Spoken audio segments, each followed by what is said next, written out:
Hello friends, my self Priyanka Kapoor. हम लोग distribution का डिस्कशन कर रहे थे। आज हम लोग डिस्ट्रीब्यूशन लेकर आए हैं rectangular distribution.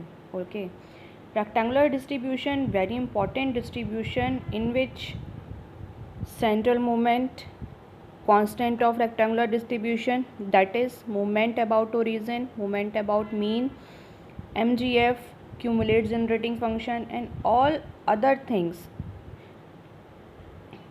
Okay, now we start rectangular distribution. A probability distribution in which the probability density function fx is constant over the entire range of the variable x. Say x belongs to a to b and 0 elsewhere is said to be rectangular or uniform distribution. Okay, rectangular distribution एक हमारा uniform distribution भी आप कह सकते हो, जिसका probability density function जो होता है वो एंटायर रेंज में कैसा होता है, कांस्टेंट होता है। ठीक है, तो समझते हैं इसे। The distribution is also called since curve y equals to fx describe a rectangular over the x-axis between the ordinates at x equal a and x equal b. This implies that x is continuous variable. This show this is a rectangle. Okay, a x axis पर define किया गया है a to b। इसकी boundary क्या है, a और and bond क्या है, b। Initial bond a and bond b। This is represent a rectangular. Okay, तो इस रेक्टेंगुलर को लेकर ही हमने एक डिस्ट्रीब्यूशन डिफाइन किया है, जिसे हम रेक्टेंगुलर डिस्ट्रीब्यूशन बोल रहे हैं। यहाँ पर x हमारा रैंडम वेरिएबल है जिसकी रेंज है a से b, x एक्सिस पर डिफाइंड है, इसीलिए हमने यहाँ बोल दिया कि इसकी जो रेंज है वो a टू b है। पीछे भी हम लोग बता के चले हैं अभी ये बात।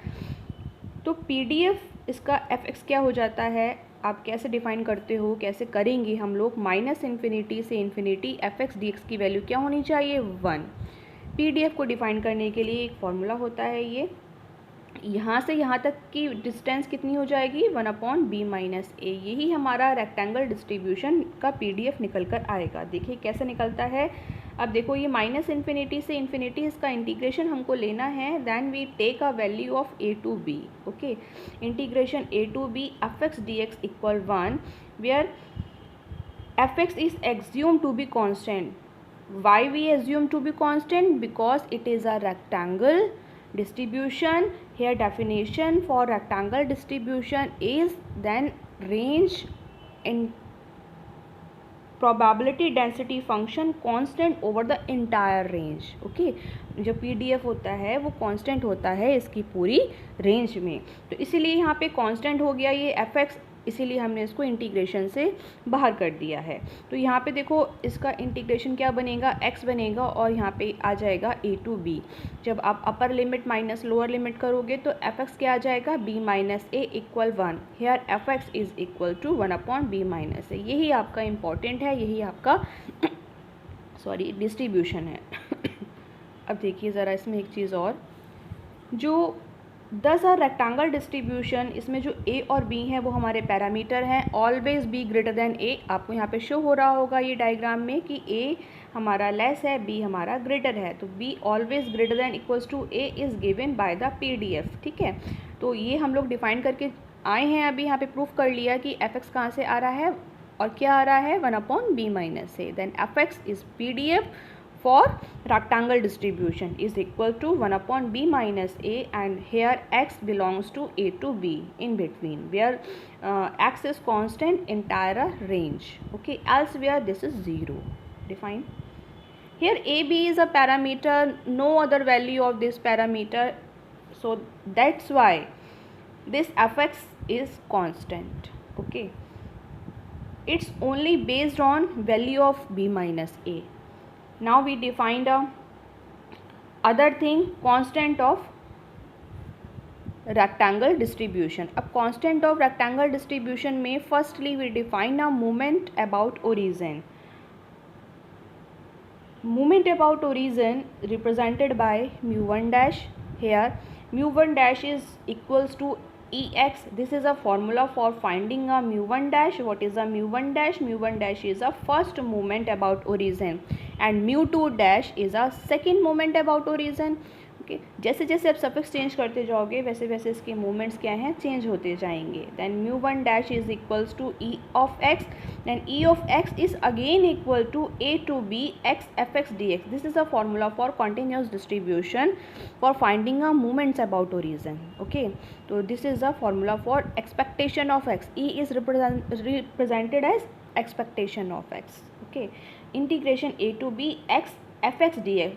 What is fx? fx is a pdf for rectangle distribution. rectangle distribution का ये क्या है, हमारा pdf है. Now next, solving this integration a to b x, putting the value of fx a 1 upon b minus a dx equals to 1 by 2 x. 1 upon b minus is a constant quantity, then we take out, then we get a x square upon 2 b minus a, and putting the value of upper and lower limit we get a b plus a by 2. ये आप solve कर लेंगे, easy है ये, इसमें कोई दिक्कत नहीं आएगी. इंटीग्रेशन सॉल्व करना है सिर्फ x का. 1 अपॉन b माइनस है तो कांस्टेंट है यहाँ पर. ठीक है, बेसिकली यहाँ पे x का इंटीग्रेशन हमको सॉल्व करना है. तो b प्लस a बाई 2, ये क्या आ गया, हमारा मीन आ गया. ठीक है, आपको पता है कि जो फर्स्ट मोमेंट अबाउट मीन होता है, फर्स्ट मोमेंट अबाउट मीन होता है वो हमारा फर्स्ट मोमेंट अबाउट ओरिजिन जो है वो हमारा मीन होता है. ठीक है, तो b प्लस ए बाई 2 यही आपका बाइनोमियल में था. मीन mu1 डैश यही हमारा गामा में चल रहा था, यही हमारा पॉइजन में चल रहा था. सब में mu1 डैश हमारा क्या होता है, मीन होता है. किसका, डिस्ट्रीब्यूशन का, जो डिस्ट्रीब्यूशन हम डिफाइन कर रहे हैं. ठीक है, now we move on other thing. Second moment about origin. Second moment about origin is represented by mu2 dash. What is a mu2 dash? mu2 dash is expectation of x square. What is expectation of x square? This is a integration a to b x square. यहाँ x square है इसीलिए यहाँ पर हमने x square कर दिया और fx dx कर दिया. अगर ये हमारा कांस्टेंट कंटिन्यूस डिस्ट्रीब्यूशन नहीं होता तो यहाँ पर समेशन आता. ठीक है, ये कंटिन्यूस डिस्ट्रीब्यूशन है इसीलिए यहाँ पर इंटीग्रेशन आया है, सिर्फ इतना चेंज होता है यहाँ पर. तो integration a to b x square f x d x. Okay, f x की वैल्यू जो आपको पता है 1 upon b minus a d x होती है. इस इंटीग्रेशन को एक्स स्क्वायर का इंटीग्रेशन आपको सॉल्व करना है तो एक्स क्यूब बाई 3 आ जाएगा और b minus a is again a constant. Then putting the value of limit a to b, then we get a b square plus ab plus a square by 3. This is a second moment about origin. Now as soon as मतलब क्या होगा कि इसके आप आगे के moments भी find कर सकते हैं, यानी कि थर्ड मोमेंट अबाउट ओरिजिन भी फाइंड हो जाएगा. तो यहाँ पर हमने क्या करा, rth moment about origin find कर लिया. तो ये क्या है हमारा म्यू आर डैश. ओके, तो mu r dash again a moment about origin. Then we expectation of x to the power r. What is the expectation of x to the power r is a to b x to the power R F x d x. आप यहाँ पे देख रहे होगे कि सिर्फ expectation अगर हम फाइंड कर रहे हैं या मोमेंट्स अबाउट ओरिजिन फाइंड कर रहे हैं तो सिर्फ एक ही चेंज आ रहा है यहाँ पर कि एक्स की पावर यहाँ पर इंक्रीज होती जा रही है. अगर फर्स्ट मोमेंट अबाउट ओरिजिन निकालेंगे तो एक्स आएगा. सेकेंड मोमेंट आप अबाउट ओरिजिन निकालोगे तो एक्स स्क्वायर आएगा. थर्ड मोमेंट अबाउट ओरिजिन निकालोगे तो एक्स क्यूब आएगा. ऐसे ही जब हम rth मोमेंट अबाउट ओरिजिन निकाल रहे हैं तो x to the power r आएगा. Okay, then again f x is p d f of rectangle distribution where value of f x is 1 upon b minus a where b minus a is again a constant. Now we find only integration of x to the power r. Then we take out the value of 1 upon b minus a from this integration and we get the x to the power r. Solve this integration, we find x to the power r plus 1 upon r plus 1 and put the value of this limit a to b. Then we get a rth moment about origin. Okay, आप rth moment about origin निकालने के बाद भी first moment, second moment, third moment about origin find कर सकते हैं. ठीक है, एग्ज़ाम में इतना डीपली नहीं आएगा लेकिन फर्स्ट और सेकेंड मोमेंट आपको निकालना पड़ेगा. बस यहाँ पर एक मेजर चेंज होता है कि x to the power r में आर की जगह 1 2 3 4 आप पुट करते जाएंगे. 1 से स्टार्ट करेंगे आप यहाँ पे. ठीक है, अब देखिए हमको क्या करना है. अब हमको करना है कि moment about A, what is a A is a mean, है ना। मोमेंट अबाउट ए निकालना है हमको, या moment about A is any point, not a mean, this is any point. तो मोमेंट अबाउट ए निकालना है तो हम सिंपली क्या कर देंगे, यहाँ पर म्यू आर डैश निकालेंगे। ए इज़ अ ओरिजिन भी हो सकता है और ए हमारा मीन भी हो सकता है, ठीक है। इन जर्नल हम लोगों ने किसी के अबाउट हमने क्या निकाल दिया है, मोमेंट। तो इसकी वैसे आपको ज़रूरत नहीं है, लेकिन फिर भी आप देख सकते हैं ऐसे कि म्यू आर डैश निकाल रहे हैं हम यहाँ पर, तो ई एक्स माइनस ए की होल पावर आर हो जा रहा है, ठीक है ना। जिसके अबाउट निकाल रहे हो उसको हम सब्ट्रैक्ट कर देते हैं, माइनस ए कर दिया। अगर हम ओरिजिन के लिए निकाल रहे थे तो x माइनस ज़ीरो का कोई महत्व नहीं है, तो ओनली x लिखा था वहाँ पर। यहाँ पर a के लिए निकाल रहे हैं तो x माइनस ए कर दिया है। मीन के लिए निकालोगे तो x माइनस एक्स बार कर दोगे आप, और मीन की वैल्यू आपको पता है निकाली है, a प्लस बी बाई 2 निकल कर आई थी, ठीक है। तो इसको देखो कैसे कॉन्टिन्यूस है, तो a to b x minus a की होल पावर r, और एफ एक्स की वैल्यू हमने b माइनस ए यहाँ पर लगा दी है। तो देखो इसको आपने जब सॉल्व किया, सिंपल इंटीग्रेशन है ये, यहाँ से देखो वैल्यू निकल कर आ गई है b माइनस ए की whole power r upon r plus 1, ठीक है। ये इतना ज़रूरी नहीं है जितना कि आपका मोमेंट अबाउट ओरिजिन ज़रूरी है और मोमेंट अबाउट मीन ज़रूरी है। अब now we moving on next point, this is a moment about mean, okay। तो we find mu r, what is a mu r, this is a moment about mean, okay। End moment about origin जो है वो mu r dash होता है, dash represent करता है origin को। यहाँ पर केवल म्यू आर दे रखा है तो ये रिप्रेजेंट करेगा हमारा मीन को। तो इन टर्म्स ऑफ, अब इन्होंने क्या करा, मोमेंट्स जो निकाले हैं अबाउट ओरिजिन वो इन्होंने किसके टर्म में निकाल दिए हैं, मोमेंट्स अबाउट ओरिजिन के टर्म में निकाल दिए हैं, ठीक है। तो उन्होंने क्या करा, mu one moment about mean हमेशा हमारा फर्स्ट वाला ज़ीरो रहता है, चाहे आप किसी भी डिस्ट्रीब्यूशन में चले जाएं, म्यू वन की वैल्यू वहाँ ज़ीरो रहती है। लेकिन म्यू वन डैश जो है हमारा, वो हमारा ऑलवेज़ मीन आता है, ठीक है। म्यू टू हमारा ऑलवेज़, किसी भी डिस्ट्रीब्यूशन में आप मूव कर जाएं या कोई भी डिस्ट्रीब्यूशन आप पढ़ रहे हैं, वहाँ पर म्यू टू आपका वेरिएंस ही होगा। और वेरिएंस को आप कैसे ऑपरेट करते हैं, मतलब किस तरीके का फॉर्मूला होता है, तो ई of x square, what is a x square, this is a mu two dash, okay. यहाँ पे लिखा हुआ है ये म्यू टू डैश, और ये क्या है, ई ऑफ एक्स का होल स्क्वायर, यानी कि ये म्यू वन डैश है तो म्यू वन डैश का स्क्वायर है। तो ये आपको फॉर्मूला बेसिकली याद रखना है, ये वाला, ठीक है। तो mu two dash minus mu one dash square, okay, ये है आपका क्या, वेरिएंस निकल कर आ गया। अब देखो यहाँ पर थोड़ा सा ध्यान दीजिए आप कि अगर हम म्यू टू निकाल रहे हैं तो मोमेंट्स अबाउट ओरिजिन की ज़रूरत पड़ रही है। तो जब भी आप वेरिएंस निकालेंगे या मोमेंट्स अबाउट मीन निकालेंगे तो उससे पहले आपको मोमेंट्स अबाउट ओरिजिन निकाल कर रखना पड़ेगा, क्योंकि उसकी वैल्यू हमको यहाँ पर यूज़ करनी है, ठीक है। तो म्यू टू डैश अभी आपने फाइंड आउट किया था, वैल्यू आई थी b square plus a b plus a square by 3। आप थोड़ा ध्यान देंगे, यहाँ पे देखो हमने वैल्यू फाइंड करी है, ये देखो यहाँ शो हो रही है ये वाली, ये क्या है हमारा म्यू टू डैश है। तो b square plus a b plus a square by 3, वो वैल्यू हमने यहाँ पर पुट कर दी है, ठीक है। तो निकल कर आया है b square plus a b plus a square by 3। अब म्यू वन डैश तो आपको पता था कि मीन है इसका, तो what is a mean of rectangular distribution, this is a b plus a by 2 to the whole square, है ना। पावर कितनी है यहाँ पर, 2 है। जिसे आप सॉल्व करेंगे तो वैल्यू आ जाएगी 4b square plus 4ab plus 4a square minus 3b square minus 3a square minus 6ab by 12। 3 4 ज़ा 12, एलसीएम लोगे 12 आ जाएगा, ऊपर इससे आप सॉल्व कर लोगे, सिंपल एलसीएम लेके इसे सॉल्व करना है, ठीक है। मेरे हिसाब से आप एमएससी की बच्चे हैं तो ये इसकी कैलकुलेशन करने में आपको प्रॉब्लम नहीं आएगी, ठीक है। एक बार कॉपी पेन उठाओ, इसे सॉल्व करो तो ये इजीली आपको म्यू टू निकल कर आएगा। तो देखो ज़रा इसे अभी और सॉल्व करते हैं। देखो 4b स्क्वायर और 3b स्क्वायर है तो b स्क्वायर बचेगा, ये 4a स्क्वायर है माइनस का 3a स्क्वायर है तो a स्क्वायर बचेगा, 4ab है माइनस का 6ab है तो 2ab बचेगा। देखो यहाँ फॉर्मूला निकल कर आ रहा है, कौन सा फॉर्मूला है ये भाई,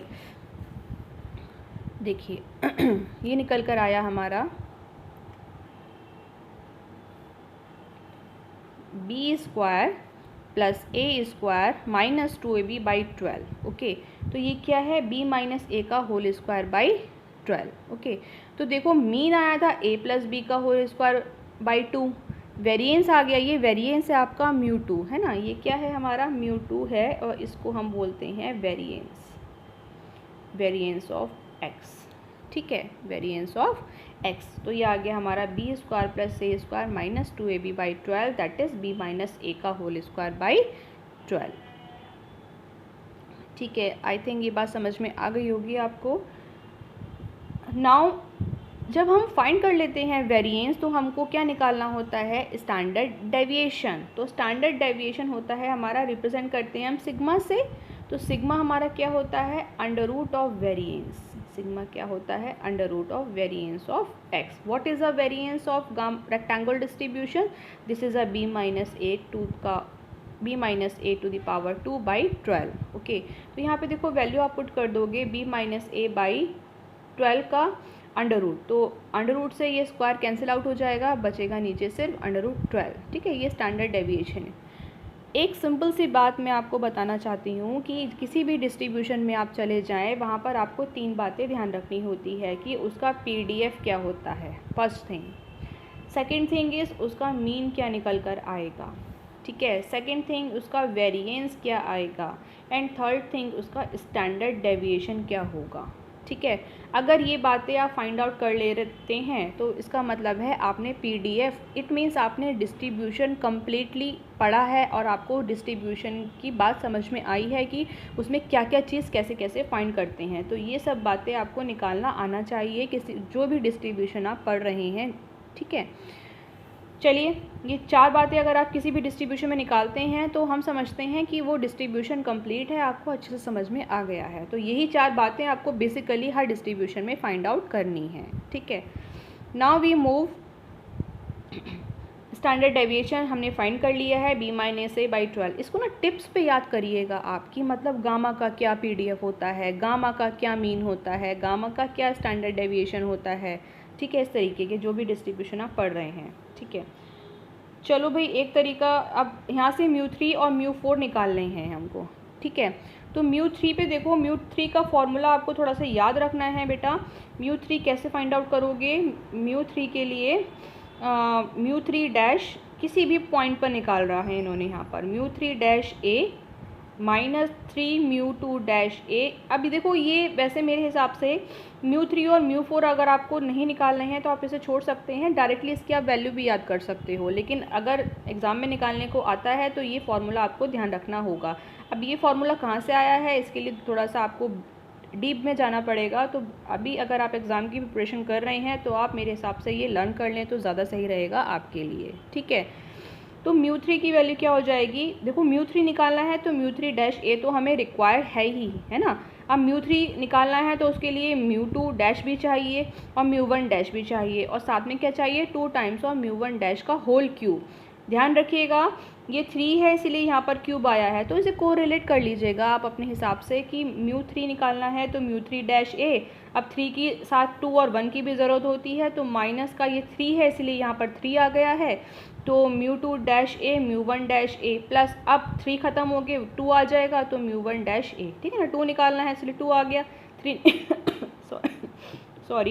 3 निकालना है तो इसके लिए 3 आ गया। ठीक है, तो ये होल क्यूब, यहाँ पे देखो पावर 1 थी, यहाँ पे पावर 2 थी, यहाँ पावर 3 हो गई, पावर इंक्रीज़ कर रही है अगर हम इसकी टोटल पावर की बात करें तो। ठीक है, अब देखो μ3 डैश a ये भी आपने निकाला है, पीछे ये किसी पॉइंट के अबाउट हमको क्या है मूवमेंट निकाला था हम लोगों ने, b माइनस ए का होल क्यूब बाई 4 माइनस, अब देखो μ2 डैश a तो b minus A square by 3 और b माइनस a फिर प्लस इसकी value 2 times of b minus a by 2 का होल क्यूब। ये μ1 डैश a है, किसी पॉइंट के अबाउट हमने यहाँ पर मीन मूवमेंट्स निकाले हैं। ठीक है, तो जब इसे आप कैलकुलेट कर लोगे तो यहाँ से देखो b माइनस ए का क्यूब ये भी आ रहा है, b माइनस ए का क्यूब देखो दोनों मिलकर ये भी हो गया और ये b माइनस ए का क्यूब ये भी हो गया, तो सब में से हमने क्या कॉमन कर लिया, b माइनस ए का होल क्यूब। यहाँ पर देखो वैल्यू क्या बची 1/4, तो यहाँ पर पुट हो गई, इस 3 से ये 3 कैंसिल हो गया, बचा क्या 1/2, ये माइनस का